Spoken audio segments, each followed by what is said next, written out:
No one had ever heard music like it before. It seemed to violate all the most hallowed concepts of beauty, harmony, tone and expression.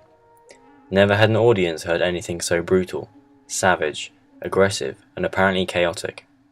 It hit the public like a hurricane, like some uncontrollable primeval force. Those were the words of Roman Vlad, the Italian musicologist, after witnessing the premiere of The Rite of Spring. This famous ballet, which has been widely regarded as heralding the onset of modernism, both musically and across multifarious genres, was composed by Igor Stravinsky and was first performed in Paris on the 29th of May 1913.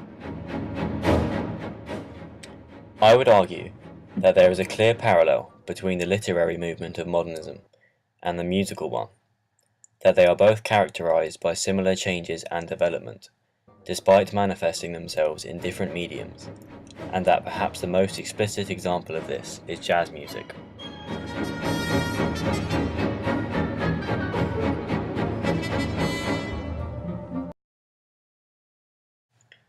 The Rite of Spring depicts various primitive rituals, celebrating the arrival of spring, a young girl being chosen as a sacrificial victim and then dancing herself to death. At the ballet's premiere, the traditionalists were in uproar at the abomination they had just witnessed, whilst the avant-garde, the experimental and the innovative members of the audience were rather more welcoming of this new experience. The dissonance in the orchestral music, coupled with what was perceived to be vulgar and crude actions of the dancers, created a literal, physical dissonance between the old and the new schools of thought present within the audience.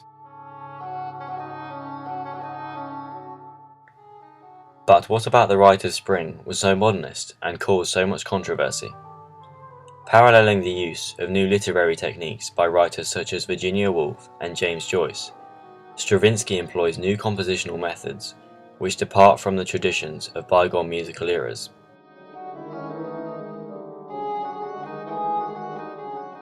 In ceasing to adhere to traditional rules, Stravinsky abandons phrasing which centers on groups of four, a method previously used to give music a sense of order and completion.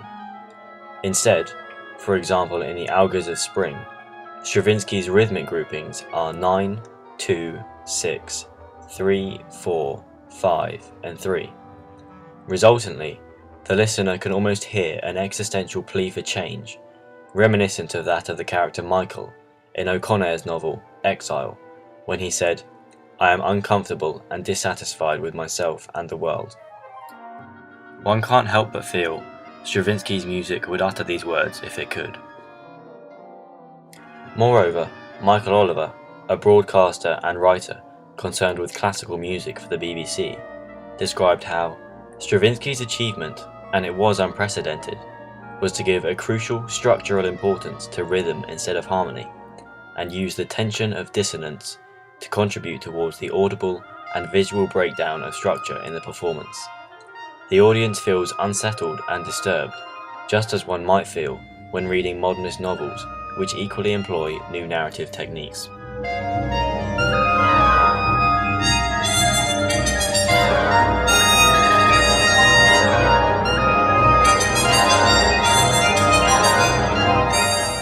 Whilst the Rite of Spring was modernist in some respects, it had not fully escaped the manacles of tradition. Two other important genres which helped to reconstruct the traditional esoteric high culture musical genres were folk and jazz. However, in order to understand why folk and jazz came about, one must first look back to the early 20th century at a music called blues. You're tuned in to the Roaring '20s! Having travelled across the pond, we find ourselves in the early 20th century. Blues music originated primarily in African American communities in the deep south of America. It was inspired by a plethora of sources, but primarily from spiritual songs, work chants, and rhymed narrative ballads. The characteristic blues form is present in both jazz and folk, the most common of which is the 12-bar blues chord progression. Edward Commentaly accurately describes blues music by saying that the blues takes many forms. It is variously a feeling, a mood, a nameless threat, a person, a lover, a boss man, a mob, and of course the devil himself. It is often experienced as both cause and effect, action and reaction, and it can be used as both hex and counter-hex, poison and antidote, pain and relief. Most importantly, the blues is both the cause of song and song itself.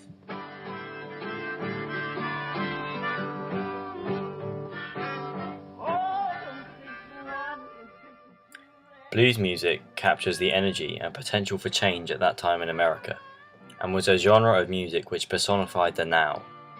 Just as Woolf's novels encapsulate a changing perception of reality, and a society which is experiencing change in actuality, the new musical form of blues represents change that was being seen in the world around it. There was an old man lived at the foot of the hill. If he ain't moved away, he's a living there still, singing fi diddle-I, diddle-I, fi diddle-I, diddle-I day. He hitched up his hogs and went out to plow. American folk song was not born of blues music, like jazz, but it did begin to represent what was happening in society at that time by creating a new, vernacular musical culture and departing from elitist traditions.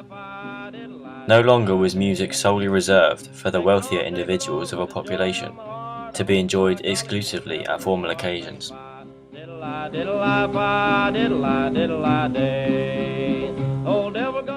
Folk music heralded an era in which everyone could sing and dance along to the music, and partake in the spirit of the time, regardless of their wealth, formal musical education, or social class. The aspect of folk music which is most pertinent to literary modernism, however, is the way in which it challenges the traditions of the old, that is, a tradition heavily steeped in order and formality. Out come a little devil, a dragging a chain. She picked up a hatchet, split out his brains, saying, "Bye, diddle-I, diddle-I, bye." Hurrah for the choice of the nation, our chieftain so brave and so true. We'll go for the great Reformation, for Lincoln and liberty too. We'll go for The content of folk song is interested in the present, the social and political concerns of real, ordinary people at that time in America. This song, in particular, was used in the Republican campaign of 1860, but, arguably, didn't quite capture the zeitgeist as accurately as the Battle Cry of Freedom, written in 1862 by George Frederick Root. all you true friends of the nation.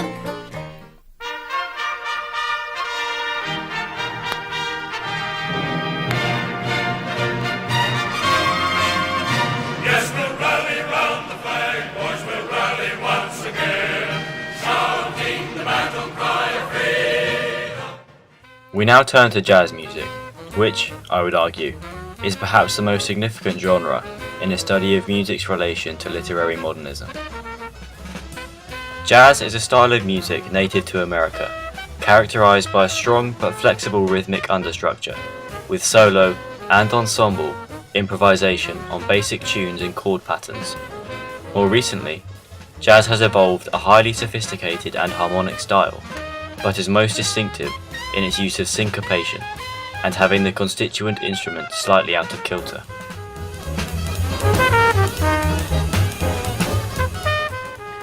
The literary critic Corey M. Taylor argued that Wallace Stevenson, one of America's most recognizable modernist poets, was heavily influenced by jazz because of the presence of linguistic repetitions, thematic variation, improvisatory flushes, and allusions, all of which are symptomatic of jazz music.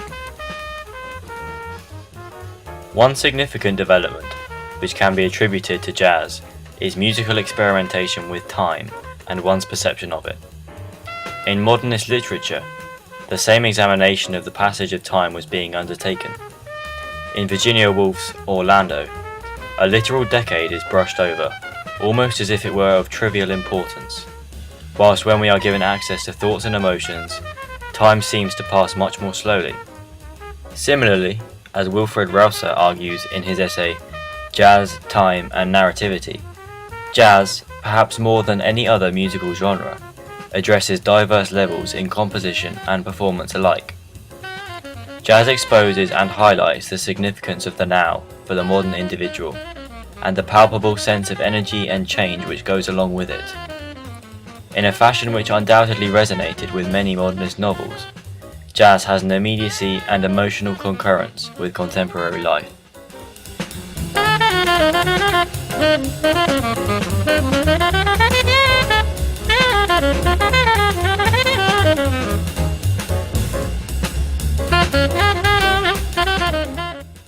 Moreover, the literal renewal of different styles of jazz, from New Orleans jazz to swing to bebop to cool jazz, shows that the genre is quintessentially modernist music. Ezra Pound instructed artists to make it new, and that is precisely what jazz achieved.